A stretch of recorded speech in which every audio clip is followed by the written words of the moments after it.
Welcome, today we'll be looking at 5 undervalued stocks for July 2024. Now do keep in mind that I always try my best to not include stocks which I've mentioned in previous videos of this series. However, when there are some big changes in the stock's price and very big market evolutions, I will include these stocks, such as for example Nike. Now we did speak about this stock in one of the previous videos, however last week it actually fell 20%, as you can see by the stock price evolution graph.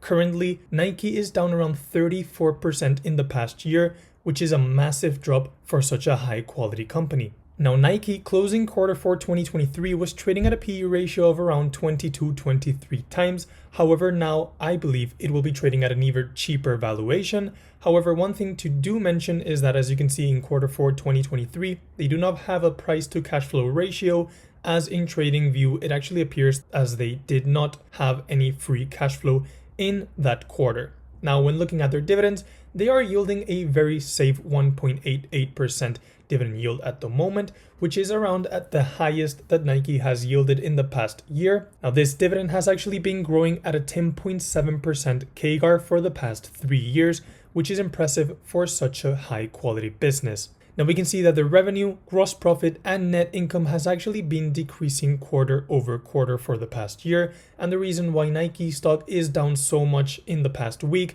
is because they actually revised their earnings and their revenues for the fiscal year 2025, and they lowered their estimates. Now, their cash flow, as we can see, it has been all over the place, including negative free cash flow in Q1 2023 and no apparent free cash flow in Q4 2023. I personally prefer companies which yield a very similar stable free cash flow every single quarter. But now when we look at their earnings, they have been rock solid, with their net margin and operating margin being very close at around 15%, which is the threshold we usually set for in this channel. And now their leverage evolution, we can see that Nike is in a relatively safe position, as they have way more total assets than total liabilities, something that is good to see in companies. Now the second pick is Johnson & Johnson, which is down 11% for the past year. Now this company is a very mature firm and has very little growth, which is why we should not expect big moves from Johnson & Johnson, and why a drop of 11% is such a big deal with this pharmaceutical company. As you can see from their valuation ratios, they have been trading at as high as 30 PE ratio. However, now they're even closer to a PE ratio of around 20 times. Now, they do pay a very nice dividend of 3.29%, and they have been managing to grow this dividend at a 3-year CAGR of 5.7%.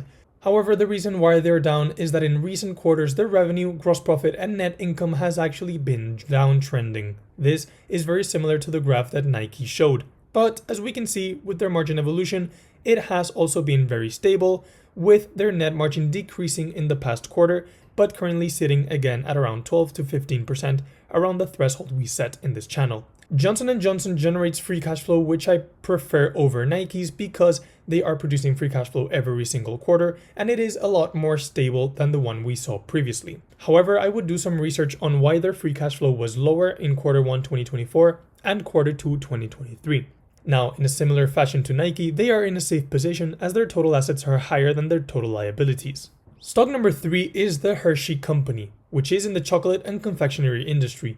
This is an extremely high quality business, but they have been very negatively affected by rising cocoa prices worldwide, which is why their stock is currently 26% down in 1 year. Now, thanks to this, their valuation ratios have actually decreased by a lot, as it was trading in Q2 2023 at a PE ratio closer to 30 times, and now it's trading at a PE ratio closer to 16 times. But they do also have a very juicy dividend, close to 2.8%, and they have a 3-year dividend CAGR of 12.3%, which is very, very fast, especially for established companies such as Hershey. Now their revenue, their gross profit, and the net income has actually been increasing if we take a look at the year-on-year growth from Q2 2023 to Q1 2024.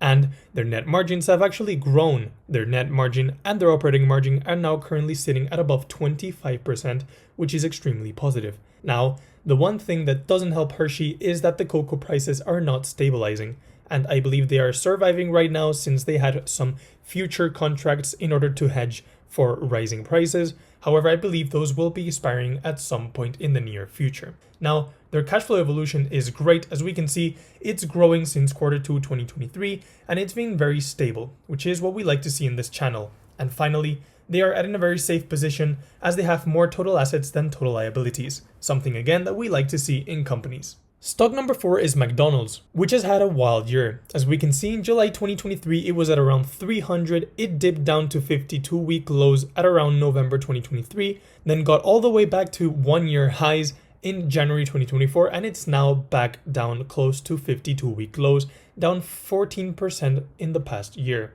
Now, this company is trading at a PE ratio of around 24 times, and its valuation has been fairly stable. Now, it yields a very good dividend yield of 2.5%, and it has managed to grow its dividend at a very stable fashion with a 7.3% 3-year CAGR. Now, its revenue, its gross profit, and its net income has actually also been downtrending for the past 4 quarters, and its margin evolution has been downtrending as well. Although their net margin is still above 30%, which is really, really good, it has been downtrending in the past 4 quarters. Now, this is what I like about McDonald's, is that they can generate such consistent free cash flow that they are a superb company, and they're able to conduct share buyback programs and increase their dividend yield thanks to this. And finally, the one thing that I don't like is that their total liabilities are above their total assets, meaning that their equity is negative, and that to me is a red flag, so it should be something you research about. And last but not least, we have PepsiCo, which is in the drinks and appetizer industry, which is also down at around 10% in the past year.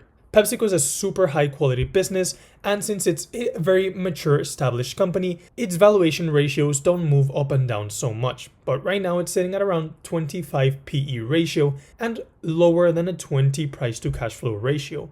Now, its dividend yield is close to 3%, which is really, really positive, and it has grown that dividend at a 3-year CAGR of 7.2%. Now, the reason why this company is down is all because of 2024. As you can see, in 2023, its revenue was growing at a very fast pace, but in Q1 of 2024, it actually hit a wall, and those earnings and gross profit declined by a lot. Now, their margins have been doing all right, as they have been pretty stable, with their net margin around 15% as well. Now, adding to their decrease in revenue in Q1 2024, they actually generated negative free cash flow of 1.7 billion, which may be a sign of either reinvesting in the business or just the fact that they didn't produce enough net income to create positive free cash flow. And finally, they do have a safe position, as they have more total assets than total liabilities.